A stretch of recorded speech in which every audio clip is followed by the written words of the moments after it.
Bad habits. ಆ ಕಲ್ತವನಿಗೂ ಕೂಡ ನಾವು ಬ್ರಾಹ್ಮಣ ಅನ್ನೋದಕ್ಕೆ ಸಾಧ್ಯ ಇಲ್ಲ. He will not be a Brahmin if he is a slave to be bad habits. ನಾವು ಮತ್ತೊಬ್ಬರು ಯಾರು ಅಂದರೆ ಯಾರ ಹತ್ರ ಕೆಟ್ಟ ಅಭ್ಯಾಸಗಳನ್ನು ಇರ್ತವೆಯೋ ಅಂಥವ್ರಿಗೂ ಕೂಡ ನಾವು ಬ್ರಾಹ್ಮಣ ಅನ್ನೋದಕ್ಕೆ ಸಾಧ್ಯವಿಲ್ಲ ಅಂತ ಹೇಳ್ತಾ ಇದ್ದಾರೆ. So let us see what is the next.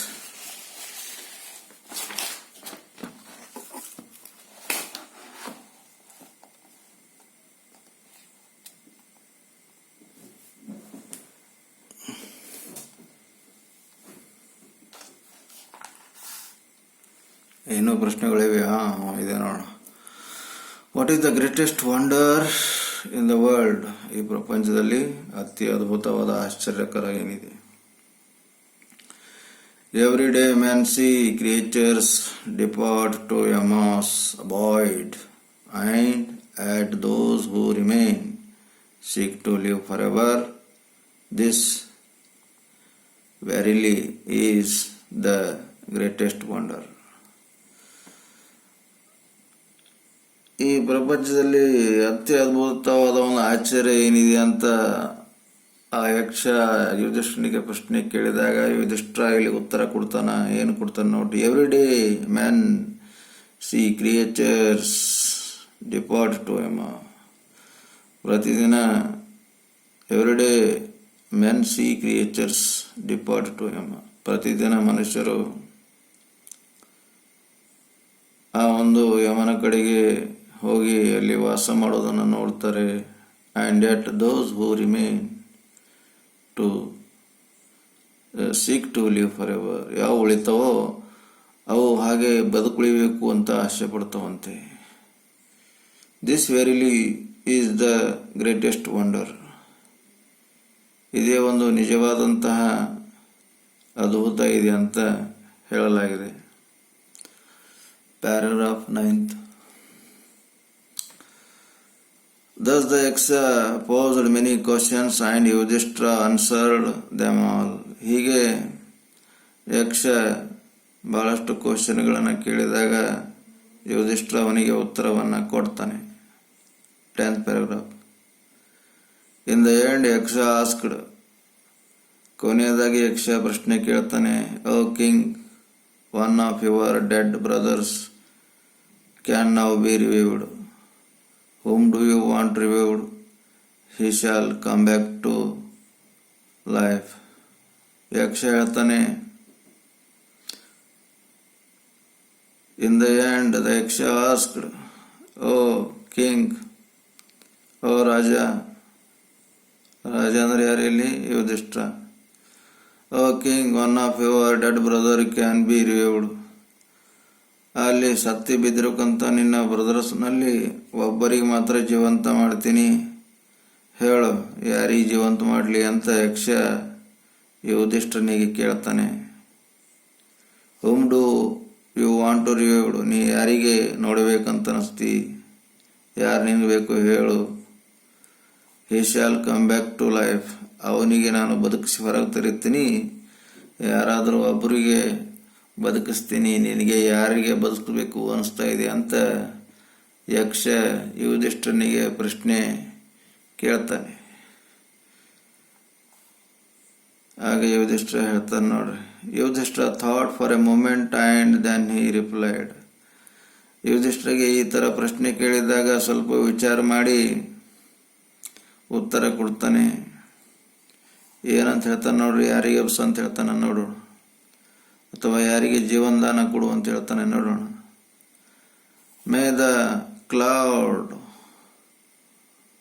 ಕಾಂಪ್ಲೆಕ್ಷನ್ಡ್, lotus eyed, broad chested and long armed Nakula laying like a fallen ebony tree arise.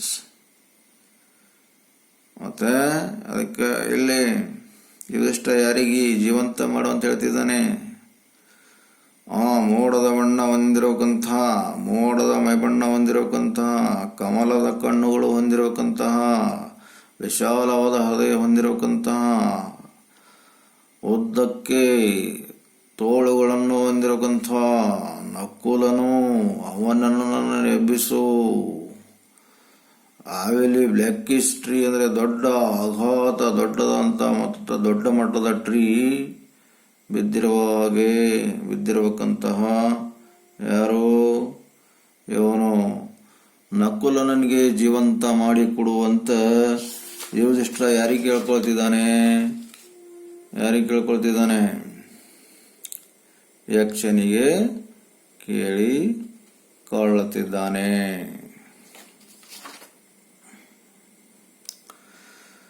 The Yaksha was pleased at this and asked Yudhishthira, "Why did you choose Nakula in preference to Bhima, who has the strength of 16,000 elephants?"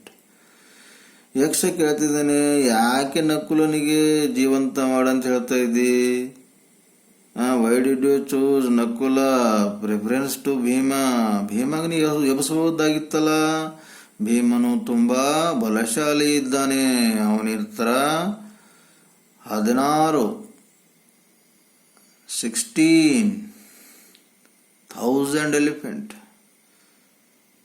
16,000 ಆನೆಗಳ ಶಕ್ತಿ ಯಾರ ಹತ್ರ ಇದೆ? ಭೀಮನ ಹತ್ರ ಇದೆ. ಅವನಿಗೆ ಎಬ್ಸಲಾರದು ಬಿಟ್ಟು ನೀನು ಯಾರೋ ನಕುಲನಿಗೆ ಎಬ್ಸು ಅಂತ ಹೇಳ್ತಾ ಇದೆಯಲ್ಲ ಅಂತ ಕ್ವಶನ್ ಕೇಳ್ತಿದ್ದಾನೆ. ಯಾರು ಕ್ವಶನ್ ಕೇಳ್ತಿದ್ದಾರೆ? ಯಕ್ಷ ಕ್ವಶನು ಕೇಳ್ತಿದ್ದಾರೆ. ಯಾರಿಗೆ ಕೇಳ್ತಿದ್ದಾರೆ? ಯುಧಿಷ್ಠಿರನಿಗೆ ಕೇಳುತ್ತಿದ್ದಾರೆ. I have heard that Bhima is most dear to you. ಯಕ್ಷ ಹೇಳ್ತಿದ್ದಾನೆ ಯುಧಿಷ್ಠಿರನಿಗೆ, ನಾ ಕೇಳಿಸ್ಕೊಂಡಿದೆ ಭೀಮ ನಿನಗೆ ತುಂಬಾ ಆತ್ಮೀಯನು. And why not Arjuna? ಮತ್ತೆ ಅರ್ಜುನಗನು ಬಿಟ್ಕೊಟ್ಟಲ್ಲ, ಅರ್ಜುನನಿಗೆ ಕೆಬ್ಸು ಅಂತ ಹೇಳಿಲ್ಲ ನೀನು. Whose prowess in arms in your protection. ಮತ್ತೆ ಅರ್ಜುನ ತುಂಬಾ ಧೈರ್ಯವಂತ, ಶೌರ್ಯವಂತ.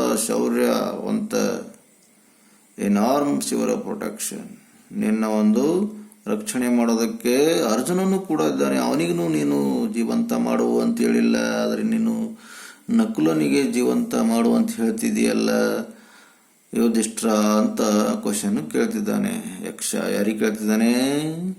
ಯುಧಿಷ್ಠಿರನಿಗೆ ಕೇಳ್ತಿದ್ದಾನೆ. Tell me why you choose Nakula rather and either of these two. ಇವ್ರ ಬದಲಾಗಿ ನೀನು ನಕುಲನಿಗೆ ಯಾಕ ಜೀವಂತ ಮಾಡುವಂತ ಹೇಳ್ತಿದ್ದೀ ಇವರಿಬ್ಬರಲ್ಲಿ ಅಂತ ಯಕ್ಷ ಯುಧಿಷ್ಠಿರನಿಗೆ ಕೇಳ್ತಿದ್ದಾನೆ. ಆವಾಗ ಯುಧಿಷ್ಠಿರ ಏನು ಹೇಳ್ತಾನೆ ನೋಡ್ರಿ. ಯುಧಿಷ್ಠಿರ ರಿಪ್ಲೈಡ್, "ಓ ಯಕ್ಷ, Kunti and Madri were the two wives of my father." Yudhishthira ಹೇಳ್ತಾನೆ, ಏ ಯಕ್ಷ, ಕುಂತಿ ಮತ್ತು ಮಾದ್ರಿ ಇಬ್ಬರು ನನ್ನ ತಂದೆಗೆ ಇಬ್ಬರು ಹೆಂಡತಿಯರು. I a son of Kunti, ನಾನು ಕುಂತಿಯ ಮಗ ಇದ್ದೇನೆ. ಐ ಆಮ್ ಸರ್ವೈವಿಂಗ್, ನಾನೊಬ್ಬನು ಬದುಕಿದ್ದೀನಿಲ್ಲ. ಕುಂತಿಗೆ ನಾನು ಮಗ ಇದ್ದೀನಿ, ಕುಂತಿ ಮಗ ಒಬ್ಬ ಬದುಕುಳಿದಾನಲ್ಲ. ಪಾಪ ಮಾದ್ರಿ ಹೇಗೆ ಮಾಡೋಣ? ಮಾದ್ರಿಗೂ ಯಾರಾದ್ರೂ ಮಗ ಬೇಕಲ್ಲ ಅಂತ ಮೊದಲು ಕ್ವಶನ್ ಆಗ್ತಾನೆ. I a son of Kunti, I am surviving and so she is not completely bereaved. ಆದರೆ ಈ ಮಾದ್ರಿ ಇದಳಲ್ಲ, ನಾನು ಕುಂತಿಯ ಮಗ ಒಬ್ಬನು, ನಾನು ಬದುಕಿದ್ದೀನಿ ಆಲ್ರೆಡಿ. ಪಾಪ ಮಾದ್ರಿ ತಬ್ಬಲಿ ಆಗ್ತಾಳಲ್ಲ, ಅವನು ಒಬ್ಬನೇ ಮಗ, ಅವನಿಗೆ ನಾನು ಎಬ್ಸಲಿಲ್ಲ ಅಂದರೆ ಪಾಪ ಮಾದ್ರಿ ಏನು ಅನ್ಕೊಳ್ತಾಳೆ ನನ್ನ ಬಗ್ಗೆ ಅಂತ ವಿಶಾಲವಾದ ಮಾತು ಯುಧಿಷ್ಠಿರ ಯಕ್ಷನಿಗೆ ಹೇಳ್ತಾನೆ. So to be fair, I asked that Madri's son Nakula be revived. ಅದ್ರ ಸಲುವಾಗಿ ಹೇಳ್ತಿದ್ದೀನಿ, ನಾನು ಕುಂತಿ ಮಗ ಇದ್ದೀನಿ, ನಾನು ಬದುಕಿದ್ದೀನಿ. ಆದರೆ ಮಾದರಿಗೆ ಒಬ್ಬನೇ ಒಬ್ಬ ಮಗ ಇದ್ದಾನೆ. ಒಂದು ವೇಳೆ ನಾನು ನಕಲನಿಗೆ ಎಬ್ಬಿಸಬೇಡ ಅಂತ ಹೇಳಿದರೆ ಪಾಪ ಮಾದರಿ ತಬ್ಬಲಿ ಆಗ್ತಾಳೆ, ಅವಳಿಗೆ ಒಬ್ಬನೇ ಮಗ ಇದ್ದಾನೆ ಅಂತ ಯುಧಿಷ್ಠಿರ ತುಂಬ ವಿಶಾಲವಾದ, ತುಂಬ ಅರ್ಥಗರ್ಭಿತವಾದ ಮಾತನ್ನು ಹೇಳ್ತಾನೆ. The Yaksha was pleased with Yudhishthira's impartiality and granted that all his brothers would come back to life. ಅದಕ್ಕೆ ಯಕ್ಷ ಒಬ್ಬನಿಗೆ ಜೀವಂತ ಮಾಡಬೇಕಾಗಿತ್ತು. ಆದ್ರೂ ಕೂಡ ಈ ಯಕ್ಷ ಏನು ಯುಧಿಷ್ಠಿರ ಭೇದ ಭಾವ ಮಾಡಿದ್ದಿಲ್ಲಲ್ಲ, ನನ್ನ ಸ್ವಂತ ತಮ್ಮ, ಅವರು ನಮ್ಮ ಬೇರೆ ತಮ್ಮ ಅಂತ ಅಣ್ಣ ತಮ್ಮಂದಿರಲಿ ಭೇದ ಭಾವ ಮಾಡಿಲ್ಲ, ಮಾನವೀಯತೆಯನ್ನು ತೋರಿಸ್ಕೊಟ್ಟ. ಅದಕ್ಕೆ ಯಕ್ಷನ ಮನಸ್ಸು ಕರಗೋಗ್ಬಿಡ್ತು. ನೀನು ಅಣ್ಣ ತಮ್ಮಂದಿರಲಿ ಭೇದ ಭಾವ ಮಾಡಿಲ್ಲ, ಎಲ್ಲರಿಗೆ ಸಮಾನವಾಗಿ ನೋಡಿದ್ದೀನಿ, ನಿನ್ನ ಒಂದು ಮನಸ್ಸಿಗೆ ನಾನು ಮೆಚ್ಚಿಕೊಂಡೆ, ನಿನ್ನ ಒಂದು ವ್ಯಕ್ತಿತ್ವಕ್ಕೆ ನಾನು ಮೆಚ್ಚಿಕೊಂಡೆ ಅಂತ ತಿಳ್ಕೊಂಡು ಯಕ್ಷ ಏನು ಮಾಡ್ತಾನೆ, ಅವನ ಯುಧಿಷ್ಠಿರನ ಎಲ್ಲ ಸಹೋದರರನ್ನ ಮರು ಜೀವಂತ ಮಾಡ್ತಾನೆ.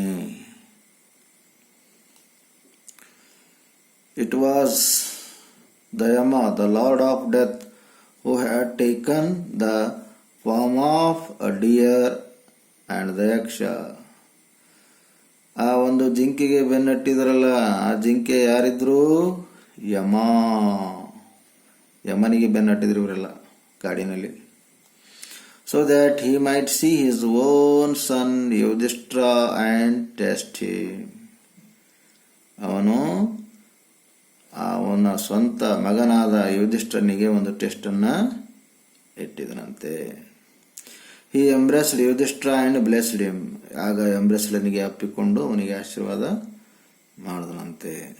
ಯಮ said, only a few days remain to complete the stipulated period of your exile in the forest. ಆಗ ಯಮ ಹೇಳ್ತಾನೆ, ಓನ್ಲಿ ಕೆಲವೇ ದಿನಗಳು ಮಾತ್ರ ಈ ಒಂದು ಕಾಡಿನಲ್ಲಿ ನೀವು ಇರುತ್ತೀರಿ, ಆಮೇಲೆ ಕಾಡನ್ನು ದಾಟು ಬರಬೇಕಾಗ್ತದೆ. The 13th year will be pass by. None of your enemies will be able to discover you. ಯಾವುದೇ ಒಬ್ಬ ಎನಿಮಿಗಳನ್ನು ನಿಮ್ಮನ್ನೇ ನೋಡಲಾರದೇ ಇದ್ದಿರಿ. You will successfully fulfill your undertaking. And saying this, he disappeared. ಅದಕ್ಕೆ ನೀವು 12 ವರ್ಷ ದಾಟಿ, the 13th year will also be passed by. 13 ವರ್ಷ ಮುಗಿದಕ್ಕೆ ಬಂತು. will also pass by ಹತ್ತಿರದಲ್ಲಿ ಇದೆ 13ನೇ ವರ್ಷ. None of your enemy will be able to discover you. ಯಾವ ವಿರೋಧಿ ಕೂಡ ನಿನ್ನನ್ನು ಹುಡುಕುವುದಿಲ್ಲ. You will successfully fulfill your undertaking. ನಿನ್ನ ಒಂದು ಅಧೀನದಲ್ಲಿ ಇದನ್ನು ಸಕ್ಸಸ್ಫುಲ್ ಆಗಿ ಮಾಡಿದೆಯಾ ಯಾತ್ರೆ. Saying this he disappeared. ಈ ಮಾತನ್ನು ಹೇಳಿ ಯಮ ಅಲ್ಲಿಂದ ಮಾಯವಾಗ್ತಾನೆ ಅಂತ ಈ ಒಂದು ಲೆಸನ್ನಲ್ಲಿ ಈ ಒಂದು ಸಣ್ಣ ಒಂದು ಸ್ಟೋರಿ ನಾವು ನೋಡಿದ್ದೀವಿ. ಇಲ್ಲಿಗೆ ಈ ಲೆಸನ್ ಮುಗೀತು. ಉಳಿದಿದ್ದು ಆಮೇಲೆ ನೆಕ್ಸ್ಟ್ ಲೆಸನ್ನಲ್ಲಿ ನೋಡೋಣ.